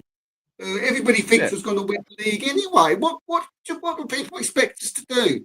Yeah, okay, we bottled it against the best team in on the planet. Okay, If Don't that's the really way you want to look at it, but that's I take it back again. You're gonna start an argument between me and you, Steve. You're gonna start an argument between me and you. I'll take it back. You used to go bottom. I'm done with this. I ain't taking this crap no more. I don't want to hear that word. Honestly, it's such an I just annoying wonder word. whether that's going to be the narrative for Man City, who have had ample opportunities this season. If Arsenal win the league, so it's only Arsenal. Only Arsenal bottle things, bruv. Only Arsenal. Well, I didn't hear much said about Man City players falling to their knees yesterday. That was backpage news. That was in the papers for 3 to 4 days, and I agree. I agree to a certain extent. Yeah, I said that. I agree to a certain extent. You got to hold your chest up, chin up, chest up. Where Captain grabs the players and says, "Get up, come on, it's one game, yeah." But as we can see, even the people who have been there before, even the ones that have won trebles, even the sternest of mentality, Rodri, the mentality monsters, Rodri, yeah, know that in certain games when they drop the ball, it could dent their season. It's not over, but it is the dent in their season. It's a psychological blow for them and a psychological win for the team that's now got 6 points on them. So they understand that. It's emotions. So I'm still waiting. I'm still waiting for people for the media, not fans, the media to say something about Man City falling to their knees yesterday. But we'll wait. We've got time. Garth, you know me, I'm petty. I don't forget these things. Because I'm because I'm petty. On to the transfer news before we go. Manchester City explore a move for Crystal Palace captain Mark Gahey for January following injuries to Ruben Diaz and Jasko Vardiol. On Vardiol, quickly, he has suffered a fibula fracture to the right leg and will undergo surgery. We don't want to hear that. And they've confirmed they're bringing up Max Alain from Watford. I don't know if you've heard of him, Garth. Is he any good? Honestly, do you know what I was just about to say to kids? I've never even heard of him, mate. But you know, Man City, it'll be solid. He's a solid youth player, and they probably brought him back because he's like Watford's best defender. Yeah. Now, final decision over City and formal approach, but interest is accelerated. Liverpool, Bayern Munich also interested. Endrick has gone to Lyon. This player. Little mini James Brown we got there. It's meant to be the big thing, and it's just not worked out at all at Real Madrid, has it? At all. I haven't really followed him too much, to be fair. I don't know if Steve's got anything more on it, but I know that he'd come in with a big potential, big reputation. Is it the typical Madrid thing where he's just started slow and they've turned on him immediately, or is he actually been proper shit? I think it's a bit of both. He's a youngster, isn't he? So he's got to get nurtured. He's got to play his way. But Real Madrid have been doing this since they missed out on Neymar. They were always over. They will. What will they do? They will risk a player's development in the hope to bring in the Neymar that they missed out on to Barcelona, and they are still kicking themselves. They will still raid Brazil for youngsters, bring them over, too many at one time because they've got a quota of non-national players, non-EU players, and then just end up selling them or sitting in the. That's what Chelsea are doing as well, because Chelsea still got David Washington, who was like high at Santos. He was ripping up at Santos. David Washington, he was a big prospect, and he's gone back on loan to him. So I'm just having a look at his stats. 7 goals in 37 games. I don't know, for a youngster at Madrid, I don't think that's too shabby, to be quite honest with you. But the guy is he available, Steve? What's that, mate? Do you think they'd sell him? Do you think they'd sell Endrick? Yeah, Has he got to that stage? Yeah. Like he's not got a future at all. Fair enough. There was murmurs that there was a couple of English clubs sniffing around him in the summer. It's floating around conversations. With people I've talked to for a while now. So I'm not surprised at this. But the guy is an interesting one. I was waiting for it to happen, funny enough. And I got wind of it this morning, and Sam Mockbell just beat me to it, actually. So I ended up having to put a confirmed article out on it. So, well done, Sammy, on that. I'll get you next time. But yeah, I think it's an interesting one. It was one I was, funny enough, waiting to happen because of the injury to Gavardo. I mean, it's not good. We don't wish anybody. It looks like he's broken his leg, doesn't it? And it looks like he's out. Yes, surgery as well, which is not. Needing surgery like that, you're talking definitely. You're probably talking a year. You probably won't see him back at the start. Yeah, look, but I mean, this time a bit like Martinez, it'll be this time next year that he's coming back, sort of thing. Yeah, that's a massive loss to City. That's a massive, especially when they just get Rodri back, and the day they get Rodri back, Gavardo breaks his leg. So. Yeah, mate. It's not. I think that'd be a great sign, Steve. I think it'd be a great sign for Manchester. Yeah. So do I. Very good signing. Yeah. Very, very good signing. I don't think he's as good as a lot of people think he is, and I do watch a lot of Crystal Palace because of the misses. He's still quality though. He is good. He's aggressive, good in the air, good technique. But I can see both Pep areas. Yeah, I can see Pep really like it.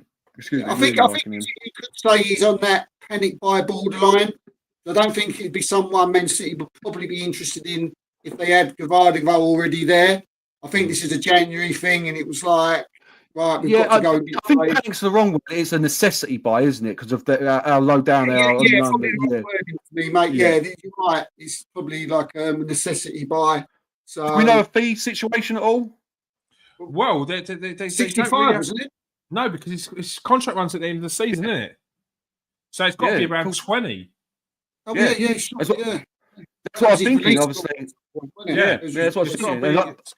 It's got to be around that. Because I think they were looking at 40 in the summer, I never thought he was going to Liverpool. Yeah, I never thought he was going to Liverpool after it fell apart at the start of this season. I never thought he'd end up at Liverpool at the end. I don't know why. I just didn't. I think it was one of the ones where that ship was passed, sort of thing. The ship was sailed, sort of thing. You know what I mean? Do you think he was interested in Liverpool because it was a get out to a big club at the time, but it wouldn't have been his first choice if there were more options?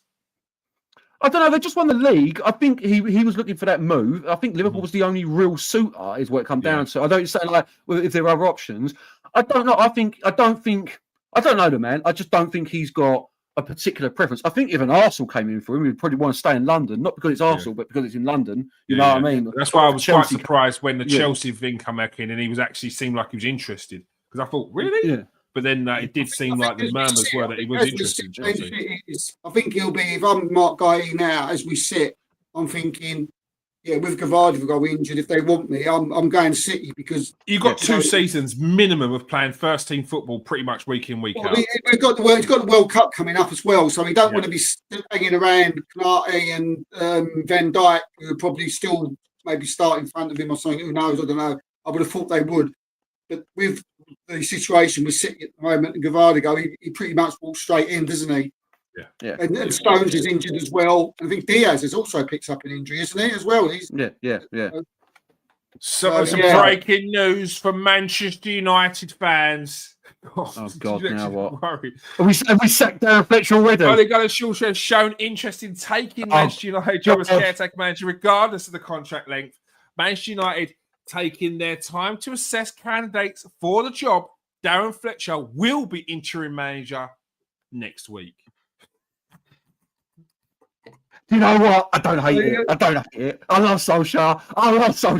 So if it's for the end of the, I'd rather have Solskjaer than Fletcher till the end of the season. Stuff it. Like he's my hero at Man United, obviously. So, and I felt so bad for him. We were crying after we sacked him. I actually loved Man United. I was like, that's the sort of man I want. I can't know. I mean, I look back. I can't remember. To hear what a certain Nathan Ellington would have to say on this, because I know by the end of Ole Gunnar Solskjaer's time in charge, Nathan was very much like, there's no direction to the team. It doesn't feel like there's a game plan. It feels like it's just sending 11 players on the pitch, and it's in an individual game, and what happens. I just want to remind you all of the conversation. We were called Moments FC. We were called Moments FC at that point, because it was literally just like with the Paris Saint-Germain, the penalty right at the end that Rashford had to take. It was like by hook or by crook, somehow we were getting through games. It was a moment of magic. I mean, he sorted out that he had Ronaldo to deal with, didn't he, at the time? Didn't he? Well, he brought in he brought in Bruno Fernandes. You know, he was tracking him for a long while. He was like, I want Fernandes, go and get him. Well, he wanted Haaland. He wanted Haaland, Bellingham, and Rice. They're he said it in the interview.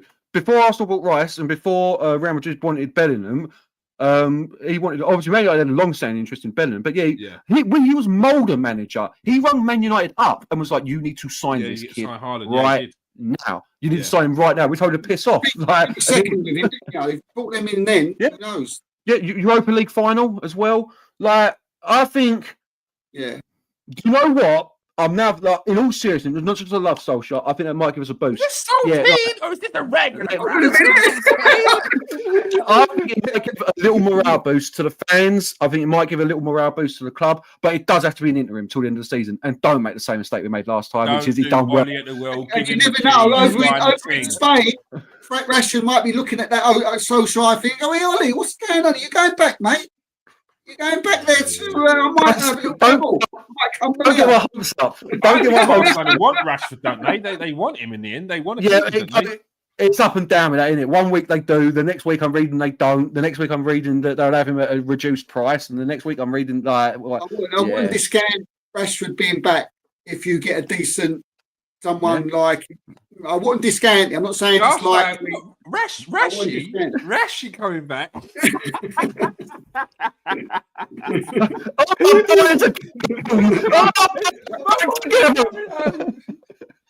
Rashi and Ollie.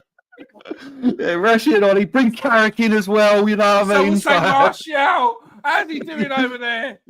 Oh no, Martial is in trouble, isn't he? Where is he? Is it Mexico? He's in now. Oh, he's in Mexico. He was in the Greek Super League. What's the guy doing? Is he still playing? I don't know if he's still playing. Yeah, he's at Fiorentina, isn't he? Yeah. They're doing quite well. Oh no, he's in Canada now. He's in Canada. He's in Monterrey. Wow. Yeah. Is that Monterrey? That's Mexico. Sorry, that is Mexico. I know. That's Mexico. League MX, it's Mexico, yeah. So, but yeah, Lamens, he did nothing. Actually, Lamens is decent, so you're probably all right. Yeah, Lamens is a stopgap for me personally. Like, Man United fans have got a little bit excited about that because we've had 2 years of Onana dropping stinkers. Yeah, but it does seem like you've got someone who can catch the ball and ain't going to do something eccentric for the camera. Oh, he caught the ball. He caught it. Oh, right, this geezer. Right in. Honestly, yeah, but it didn't go in. I had a tear running down my cheek when he punched the ball away. You know what I mean? Like, I forgot a goalkeeper can actually defend the corner, can't he? They can use their hands. Pogba's not going to play again. We'll get Paul Pogba back from Monaco. Like, let's go. Let's bring the. You know as well, someone I know for a fact because just dealing because of transfers. I know that. Talk about goalkeepers and Amorim, I know for a fact wanted Joe Garcia because I know that Arsenal wanted him. Barcelona, yeah. Arsenal really wanted him, and I know that Manchester United wanted him as well. I done articles about it, and it was a little bit touch and go which way he was going to go. And I think I come into the group one and I did an article and I said that I fancy him going United because of he'd walk straight in. You know what I mean? Because we had the Ramsdale and the thingy going on at the time, and Arsenal were looking for a second keeper, wasn't they? And he's turning into one of the best goalkeepers in the world, apparently, from Barcelona. So, yeah. Wow. Yeah, I've heard that. I've heard he's doing well over there. If you're Spanish and it comes down to Man United, Arsenal, and Barca, you're probably going Barca, ain't you? In the long run, yeah. But I mean, fair play to him because he still had ter Stegen there, still had Chesney there, they still had. Like you're looking at that and you're thinking, where's the fit? But there must be something wrong with ter Stegen because I think he was touted. He was touted to Newcastle, so I don't know what's going on there. But he's always Is ter Stegen like old now though? Ter Stegen must be mid-30s, mustn't he? And he's had a couple of bad injuries as well, ain't he? ter Stegen, if I remember correctly. I could be wrong there. 33. So yeah, he's coming towards. Oh, you know, he's not as old as I thought. He's not as old as I thought at all. He's not. I thought he was like later 30s. You know what I mean? So yeah. Well, he's looking like he could be going on loan. So yeah, look, he's Man United should be looking at that. Too good. Man United should be looking at it. Look what he did with what's his name with Van der Sar. Yeah, like 33 for a goalkeeper is like 29, 28, 29 for an outfield player. He's got 5 years in him. Yeah, it'll be 34 at the start of next season. That's 4 good, solid years, taking him to 38. Van der Sar went to 40, so it could be 6 solid years of Ten Stegen. You know what I mean? I like Ten Stegen. I think he's a good goalkeeper. He's a good goalkeeper. Very good goalkeeper. Very technically good. Again, 33, Ten Stegen. Yeah, 33. So I'll be sniffing around that. Definitely. Steve, before we go, is there any transfer news that's dropped on your lap recently? Well, a few bits and pieces. Arsenal monitoring Tino Livramento. We did an article today that went out. Just monitoring him, keeping an eye on him. I think I've had a conversation in the group. We was, trying to work out why Arsenal will be looking at him. And Lewis Skelly pushing into that middle. Well, he's all right. He can play. I think it's more the right back that I'm told that they're looking at. So, and there's been whispers that Ben White's not 100% happy with the minutes that he's getting. It's understandable. It's not understandable, but he also needs to keep fit. Someone you would have. But he also needs to keep fit, though. Like I get. But is it? I know some players say they need to play to stay fit. Like that's what, and apparently I've heard this before. You know what I mean? And it's like you're calling on me cold, and the injuries are happening because I haven't had enough minutes in my body, sort of thing. And I completely get that. Some players can come in, some players need to. Yeah, and I get that. But Ben White was overplayed. He was overplayed because remember, Jurriën Timber had an ACL injury, so he was overplayed for a full year. And then Timber was overplayed because Ben White had been out for a full season, and then Ben White came back recently after not getting games and people worrying about Ben White again, as they always do. And he played 4 games on the trot and got injured again. So can his body handle that the high intensity football, the massively competitive game, every game that we play? Can his body handle that now? I think look, I can understand. Stephen talking about it. Yeah, me and Steve were talking about it, and I was thinking to myself, why would he want to come World Cup year, blah, blah, blah, you know what I mean? He wants first team football. But then, exactly what I said about Madueke, if he's willing to come and fight for his place, because he likes the project, Arteta's sweet talked him, that's a fantastic signing. That 23, I think he's got potential to be a very good fullback, wing-back player. He's also got the potential to go up as well. He's one of them players I think could play the old right back, right wing-back, right mid, right winger. So, look, if you can get him, fair play. It'd be a lot of money, though, as well, I would have thought. It'd be in the 60s for Livramento, I would have thought, personally. He's also someone that can play, on the left side as well. He's one of these backs that play right back. I think he was playing that yesterday, wasn't he? He's pretty versatile. Concerned as well. There may be concerns about his injuries. And Arteta, how Arteta thinks. He likes defenders. He loves load of options who can play right. So he's someone that when it was told at me, I thought it was something worth putting out there. I was interested in it, so I whacked it out, did a little something on it. And have you played Maresca wing back here, full back? Because he can play right back as well. He did play right back a game. He can play there. He can play there. He does a good job, and that's what Hincapié can do as well. And in fact, I prefer him at left back or in that left three, because he can maraud up the pitch. He's not. It seems that he's. To be fair, I think people from the outside were quick to dig out Hincapié on his performances because they're seeing that the goal that that Chelsea scored. I think there was one goal where he kept his team on side, and there was another goal where he tried to look for the player up the pitch rather than hoofing it up the pitch and getting rid of it, and it came back to us, and the team scored. And I think people are seeing those little bits and completely ignoring all the other games that he's played. The fact that his first game was a North London derby, his second game was up against Chelsea. He has had it tough since he's come in, and he's done an excellent job, I would say, for the pressure. He's in a team that's trying to win the league. There's no room for error. I think he's done a really good job so far. And coming at left back as well, I think he's done a solid job. So also with Calafiori there, I can see why Miles Lewis-Skelly isn't getting minutes. And if we are looking to move Lewis-Skelly up further in the pitch long term, which I think we should, because we do need an extra body in those positions, then I'm not against bringing in another fullback, but I do want to see Miles Lewis-Skelly moved into a more advanced position in that midfield. I've seen him there before. He's a class act. He's good on the ball. You've seen him at left back now.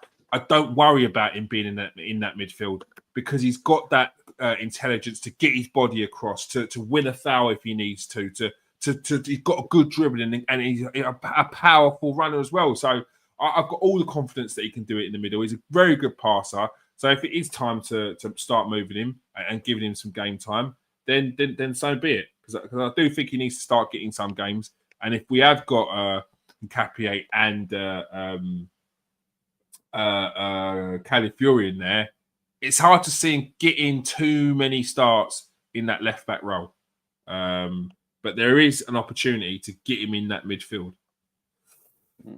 Any more stories, Steve? I think I saw Kai Havertz contract talks potentially.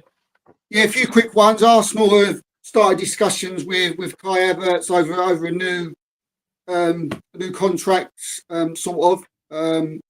Talks are currently focused on a 1-year extension to the German international, currently running until 2028. So there'll be an extra extension until 2029. This is basically on a reward basis. So what I've been told. Look what it's done. Look what it's done with Trossard. People poo-pooed that, and Trossard they've got a new burst, new spring in his step because of that contract. Yeah, and it's just through like the way it's a reward. I've been told it's like done on a reward basis. It's not you won't be getting any pay rise on it. It's just another year's contract, which will basically in lining with all the others. Top players like your Salibas and your Magalhães, your Gorikis, your Maduekis, all eventually obviously Saka and Odegaard's will all be around the 2029 mark. So this will be just putting him up with them, so he's on a level playing field. So that's something that I think would be good for Arsenal. Couple more just interesting stories.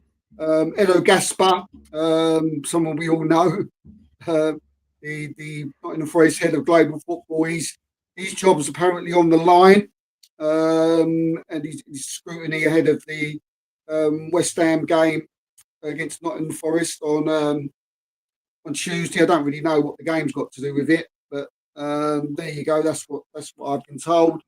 But basically, there's questions that are emerging over his future at the club.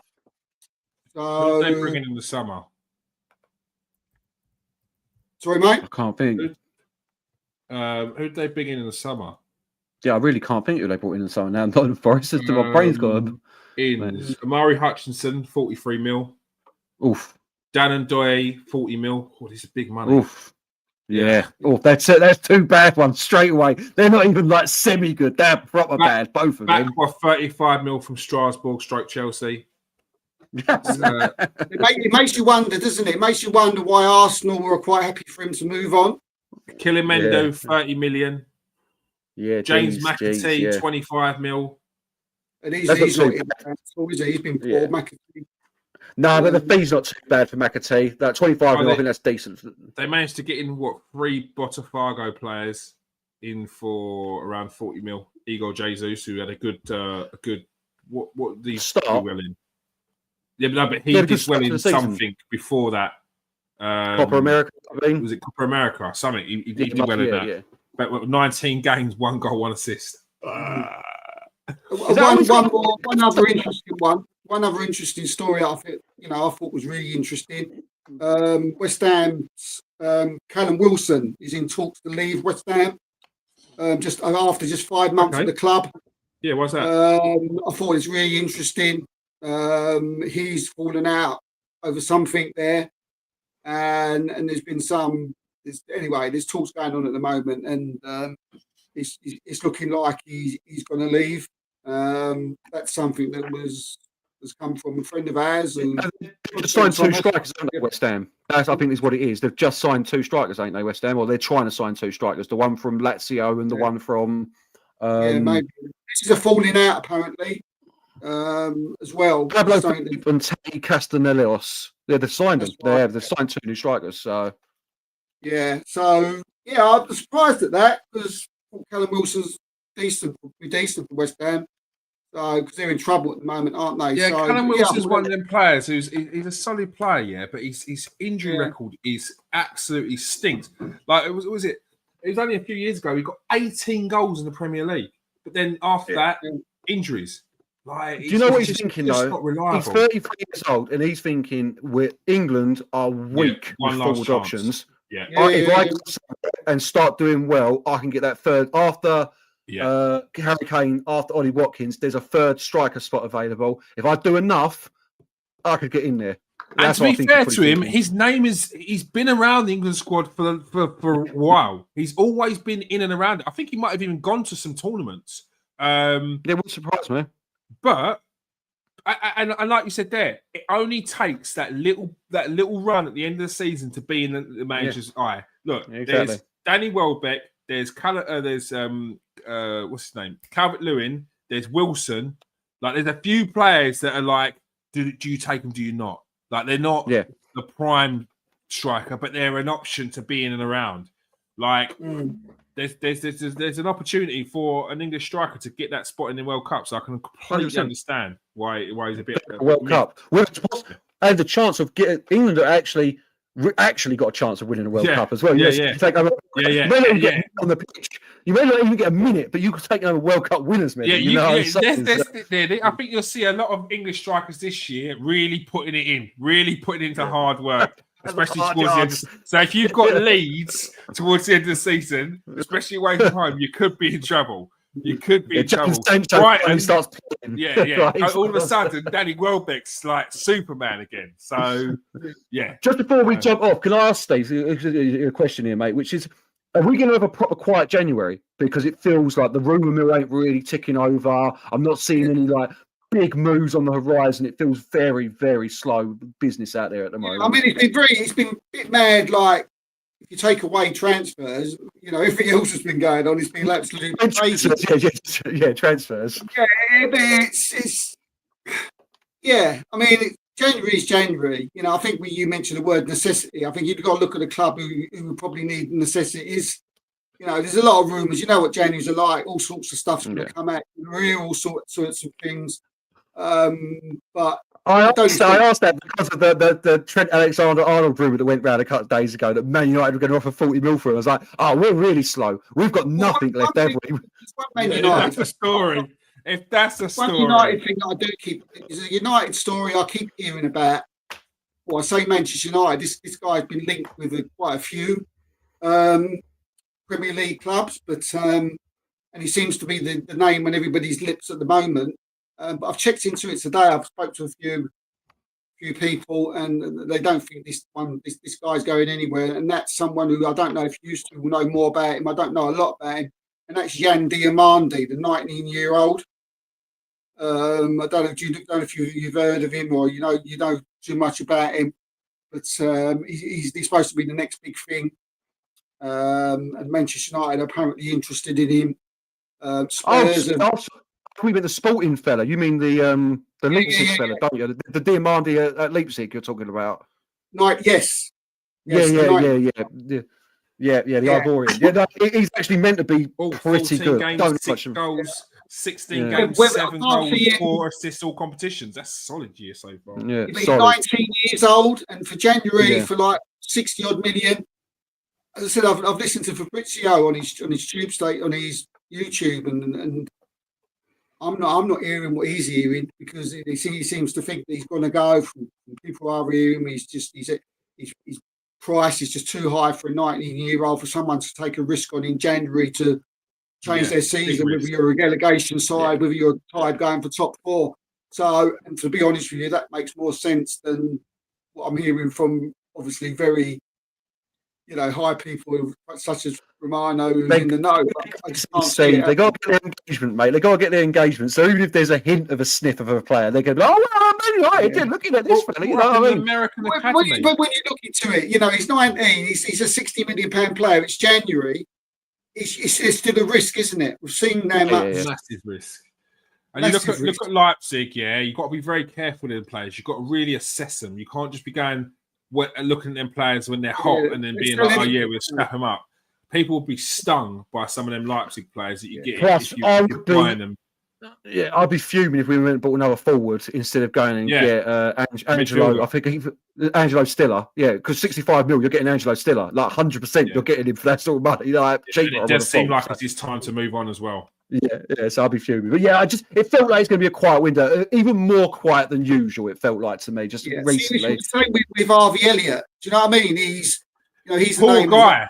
But they've got to buy him because he's already been at 2 clubs this season already. He's going to America, isn't he? Yeah. Oh, yeah. Is it Colorado or Seattle or something like that? Yeah, like Colorado Wizards or something like that. He's off to America because he's already transferred twice in 1 year. That's so right. Yeah. That's right. I think a lot of people come unstuck with their articles. I've read a few articles of being interested, and I'm going like, I don't think these people are very knowledgeable in. They should have looked into their research a bit more. The fact that he's already played for 2 clubs. Yeah, no, it's an absolute mess. It's because the deal that was written up for him was a deal that they've got to buy him, and if they, that's right, you can buy him. He can't go back to Liverpool either. He can't. Why can't he go back to Liverpool? Did he get a game this season for Liverpool? No, what is it? It's because no, he did. He got a game. He got a game for Liverpool this season. So I mean, yeah, can't go back to Liverpool. I think it's to do with being on the books, isn't it, or something? I don't know. It's something. I can't remember what it was. I was reading about it the other day, but he can't go back to Liverpool. He can't be loaned out to another club. Can't be loaned out to another club. So he has to go back. He has to. MLS is the option. Which, I tell you what, will make him feel good. Go because I don't rate it highly, but over in MLS, mate, he's going to tear it up. Absolutely slap the place to bits. They're going to be like, "Oh my God, Harley Elliott in the upper 90!" Like they're going to absolutely love him. He's going to be scoring goals. God, we were talking about. I just talked to someone. We were talking about managers. What about Unai Emery? Man United. No, that's a hot at the moment thing for me. I rate Unai Emery. I think he's a good manager, but no, not for me. I think he's exactly the level of club he needs to be. A team that will, a team where he's got a lot more control over things and he can, you know what I mean? No one at Aston Villa is going to be upset if he finishes 9th next year. Yeah, not really. Yeah. You know what I mean? Like, they're a bit disgruntled, a bit annoyed, but he's back. There's not the summer's not spent talking about he needs to get out my club. Exactly. And I want to know he's a good manager. I'm not saying he's not a good manager. He is a good manager, but it's not what I'm looking at Man United. You know what I mean? It's not what I'm looking at. 100% agree. It's like if Man United were in Aston Villa's situation last season, there's big calls for Emery to get the sack because they didn't get him didn't get Champions League football. Like big calls because they were on it and he fell off. So I think Unai Emery's a really good manager, a really good coach. He is. But he's just one of them people that when he's good, everyone's talking about him. When Aston Villa are not in good form, it's very quiet. There's nothing about him. They're not, and I'm not looking for people to point out that he's doing bad, but it goes quiet. But when he's doing well, when he's doing well, it's big talk. It's comparisons. It's should Arsenal have kept him? Like so, no. Yeah. No. If he was on a free and it was like it's a 6-month deal to a year deal, sort us out, that would be a different matter. It would be a different, but taking him off Villa, I mean, I don't think it'd come. But and then giving him a 5-year deal, not for me. Nah, like I like him as a gaffer, but we're already at that stage where we need the next level up from him, if that makes sense. I know Villa are top 3 at the moment. He seems to struggle, doesn't he? He seems to struggle when he goes to a big like PSG. He didn't do that good there. He wasn't wonderful at Arsenal, but he's good at a club that's basically got Villa in the name, isn't he? It seems to struggle, Steve, when the pressure's on. When the pressure's on, when the pressure cooker is on, I thought that was quite funny. To struggle. And it's like when Arsenal were trying to get Champions League football and he made the decision to put all his eggs in one basket and go for the Europa League final, and we lost to Crystal Palace, so that Champions League football wasn't on there, so we had to win the Europa League final. That's a poor decision. Because it wasn't just a Crystal Palace game; it was the Brighton game as well. Like poor decisions there. Like you can afford to do that with Aston Villa. You can't afford to do that with a club who, if they do something like that and they don't make it, they are ridiculed. Aston Villa ain't getting ridiculed. Sorry, you ain't getting ridiculed for not getting Champions League football. Arsenal, Man United are, Chelsea are, Liverpool are, Man City are. So yeah, and Aston Villa ain't in that conversation. So yeah, he's better off where he is, which is why when there was talk of Newcastle, I thought that was a good move for him as well before he went to Aston Villa. Not the big clubs. João Cancelo's just signed for Barcelona. Oh, fair play. Good signing. Oh, was he? Where was he? I was in Saudi, weren't he? Saudi Arabia, wasn't he? Yeah. Mate, so he's got his 6 months worth of silly money, and now he's back at Barcelona. I wanted him at Man United, I really did, but I know the Man City connection meant it wouldn't happen. So it's on loan. Sorry, on loan till June. I've always rated him. 4 million. Loan deal. 4 million loan deal for the rest of the season. That's a good deal. 4 mil for him for half the season. Very he's quality. He's quality. Yeah. 91. You've got 2 good solid seasons. Yeah, in his prime, he was one of the best wing backs, fullbacks in the world, without a shadow of a doubt. 100%. And when he retires, he'll go down as one of the best. Yeah. Yeah. All right. That is all we have time for. Thank you very much for joining us tonight, Steve. Cheers, mate. Pleasure. Thank you. It's a January transfer window, so you'll be silly not to go and follow Steve K on Twitter. Just type in Steve K. And you'll find that you can also find. As I say, it's not going to be busy. Today's been absolutely mental. Find him on transfer. That's not him. That's Fabrizio Romano. Steve, I've got you back there. Cheers, mate. So you can find Steve K there at Steve K. And Garth, thank you for joining us tonight, Garth. Always a pleasure, mate. Always a pleasure. Never a chore. And thank you for everyone who's joined us tonight on YouTube. If you are a regular to the show, press that like and press that share button. If you are new to the show, press that like and subscribe button. We had quite a few people watching tonight. So please, if everyone presses that like button, it makes a big difference. And it's free. We all like free things. So don't cost you nothing. Not even a movement. It's Mama didn't raise no fool. Pick up that penny, press that like button. All right? Don't know what the connection is there, but I like it. If you are on TikTok, go and follow the Transfer Exchange Show on TikTok. We're building nicely, coming up to 8K, and go and follow Kieran AFC for your daily dose of Arsenal content. And it is daily at the moment. Like I'm on a roll. And it ain't usually about Arsenal, really. It's just ranting about fans at the moment. So it's a laugh. I rant about my own fans as well. I get on to everyone.